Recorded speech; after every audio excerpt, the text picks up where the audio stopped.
ese enfrentamiento que en la película es fundamental entre norte y sur, entre las tradiciones y los costumbres y tal, cómo Wilder se preocupa de que esos elementos que son evidentemente conocidos para su propio país, como en otros países pueden ser, y para ciertos públicos no informados, puede ser algo desconocido.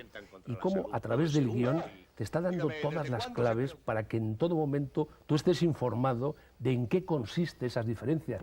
Esa primera entrada de la niña jovencita, el saludo que se inclina, ya hacen una alusión a que esa es una costumbre del sur que en el norte no existe. Todo este tema, lo de los duelos, también lo presentan muy bien para que el espectador acepte esa costumbre, esa hidalguía, esa cosa del honor del sur con los duelos. Todos esos elementos que en otro narrador menos hábil necesitarían de una cosa didáctica, casi de una especie de presentación para explicarlo todo. Aquí el espectador menos informado y menos culto se entera perfectamente. Y de una manera muy sencilla. Exacto, sin ponerse plasta. Eso es para eso monta una escena clave para eso, que es la escena del banco, donde demuestra primero que una mujer no entra en un banco. Segundo, que una mujer no interrumpe una reunión de negocios, que luego la verdadera esposa sí que lo entenderá, pero no ella.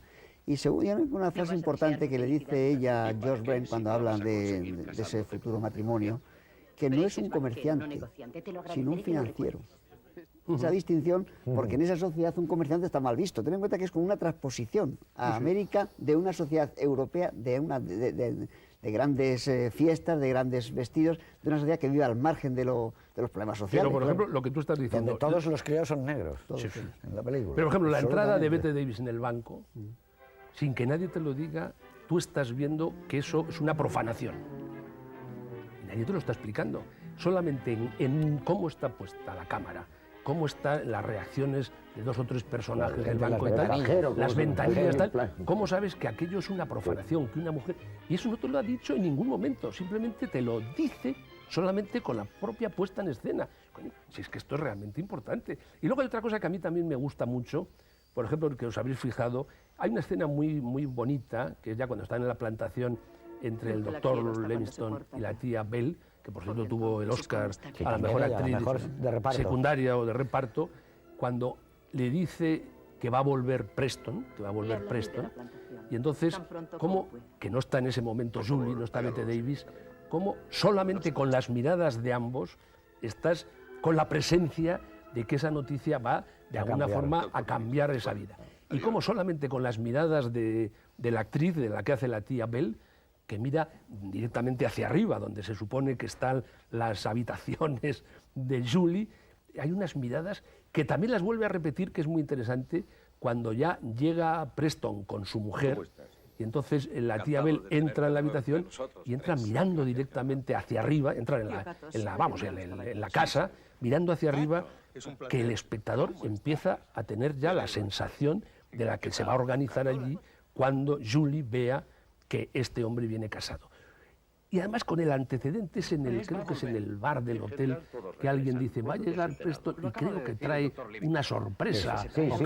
Con lo cual ya el espectador está informado de que algo va a ocurrir y la única que no lo sabe es Julie, con lo cual toda esa presentación, el juego ese que decíamos antes de las escaleras y de las puertas, tal, todo es que la escena más trivial, o no trivial, sí, la escena está tan bien montada por él. Fíjate esa escena que tiene ese aire de comedia de cómo van cambiando el jarrón de flores del lugar. Bueno, eso es un prodigio. Eso es un prodigio. Es un plano. Eso es muy de Lubitsch. Es un plano, la cámara sigue. Incluso hay un momento en que el plano se queda vacío y entra la tía Bell a colocar definitivamente las flores en el sitio más adecuado. Es ¿Dónde estaba? De moderno, además, de puesta en escena, de modernidad. Y luego el tercer acto ese que tú dices que te gusta menos y estás en perfecto derecho. Yellow Jack, ¿no? Yellow Jack, sí. Yellow Jack. El Yellow Jack, la fiebre amarilla. Pero hay cosas allí que son... No, espléndidas. Hay quizás lo que menos funciona ahí, vamos.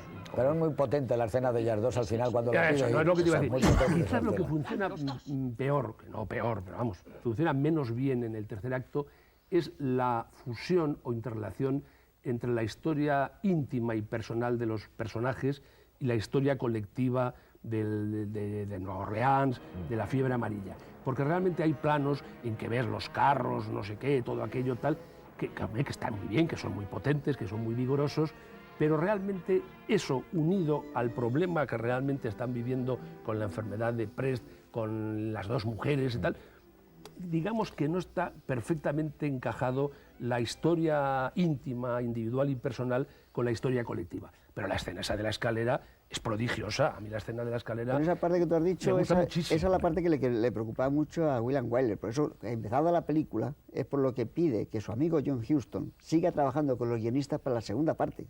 Dice, como yo ya estoy grabando y no puedo, hay una persona, que es John Huston, que conoce perfectamente lo que yo pienso y cómo veo todo. Él puede muy bien trabajar con los guionistas, entrevistarse con el productor, someterle los cambios y yo lo doy por bueno. Es decir, que Huston entra para mejorar esa segunda parte que ya él sabía que tenía problemas. Y luego lo que tú decías... ya estaba en la obra de teatro. Con lo que tú decías de la profundidad de campo, que es cierto, que no cabe duda que es un antecedente clarísimo de luego todos los experimentos de Wells en Ciudadano Kane. No solo en las secuencias esas amplias de planos no abiertos, las más obvias, sino siempre generales. Por ejemplo, hay una secuencia en la tercera parte, digamos, que es cuando están como todos los personajes en el porche de la casa, que creo que es cuando se tiene que ir Preston porque le dicen que tiene que irse a la ciudad, y que hay una secuencia que hay 6 o 7 personajes en diferentes posiciones. Y lógicamente eso, hace unos años, era casi imposible, porque el foco necesariamente tenía que estar solo a los de primer término, y con que hubiera 2 metros de distancia ya estaban desenfocados. Y aquí, sin embargo, él juega casi en un pequeño alarde de experimentación fotográfica, en una secuencia que en un plano hay 6 o 7 personajes a diferentes distancias, y todos perfectamente enfocados. Incluso Bette Davis y la mujer de Preston, que son verdaderos juegos de miradas y de tensiones, que están en distancia, en profundidad, y que siempre están perfectamente enfocadas y que se les ve perfectamente. Es un problema en cantidad de luz, porque él estaba obsesionado siempre era con meter mucha luz. Lo que pasa es que todo esto de la profundidad de foco ya viene hasta de Cécile B. DeMille, o sea que DeMille ya había ensayado. Renoir en Francia es de la misma época. Están lo que pasa es que parece ser que cubrir con mayor cantidad de luz. Y eso es lo que los europeos veían, los críticos veían en Wyler en ese momento, que eliminaba la necesidad continua de cortar para montar el plano de reacción de esto, y lo podía tener todo, que lo tiene... No, no cabe duda que a mayor iluminación, lógicamente, mayor profundidad de foco, pero en aquellos momentos en que los objetivos posiblemente no tendrían los diafragmas que tienen ahora, yo creo que aquello debió de ser bastante insólito. De todas formas, como las películas anteriores no era tan fácil. Como tú decías antes, nosotros debíamos estar demasiado sobrecogidos por caer del cinema, porque luego ya cuando la volvimos a ver mayor, yo cuando volví a ver los mejores años de nuestra vida, yo me quedé muerto. Es esa cosa, pero claro, dices, si no es estilo, la entrada de Frederick March, que es otro momento histórico en el cine, y abre la puerta a su hijo y le tapa la cara y le dice, no digas nada, y la madre en la cocina dice, ¿quién es? Y la premonición de la madre dice, es imposible, pero tengo la sensación, mira que sí es él, que sí es su marido, y entonces, ¿pero quién era? ¿Quién era?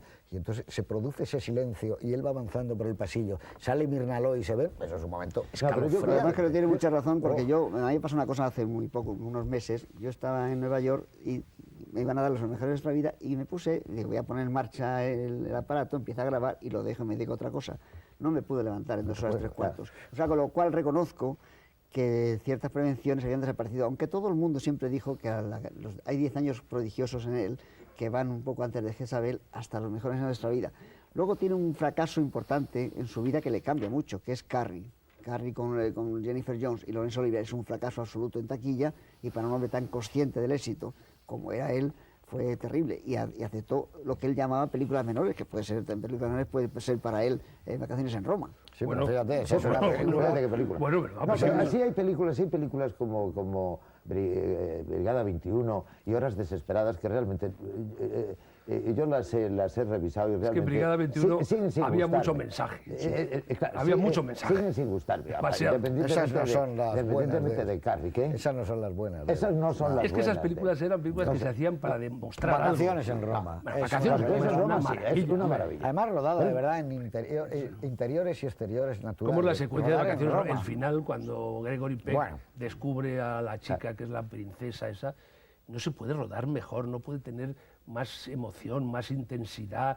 Y mayor melancolía, cuando al final ella le dicen aquello de cuál es la ciudad que más le ha gustado en su gira, dice todas, cada una en en sus distintos aspectos son estupendas, todas tienen grandes monumentos, pero para siempre en mi vida quedará Roma. Hay un plano que entra de Gregory Peck que está entendiéndolo todo en ese momento y dice, te voy a querer toda mi vida.